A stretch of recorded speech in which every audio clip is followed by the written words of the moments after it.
makkani sotasini ajratib olib yoki makkani sotasini alohida sotib olib, buni endi drabikadan o'tkazib olam beraman deb turgan bo'lsangiz, shoshmang. Men sizga uni foydali va zararli tarafini aytib o'taman. Foydali tarafi birozgina struktura olib kelasiz, katta oshqozonda atzoz bo'lishini oldini oladi. Lekin zararli tarafi ko'proq foydali tarafdan ko'ra. Chunki bizning ratsionlarimiz bugungi kunga tajribamiz shuni ko'rsatadiki, yetarli darajada ratsionlarimizda struktura bor va ta'sir qiluvchi kletchatka bor.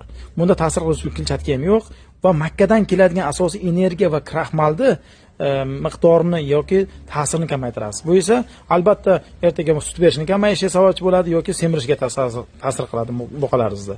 Shuning uchun buni alohida ajratib olib, bu qismini, ya'ni bardak qismi deymiz, mardak qismi deymizmi, shu qismini alohida olib, uni yoqishga afzal ko'rgan ma'qul va don qismini alohida drabilkadan o'tkazib, energiyani ziyishligini olib kirgan yaxshi. Va kraxmal energiya ziyishlik kirgandan keyin albatta sutdorlik ham va buqalar semirishi ham yaxshi bo'ladi.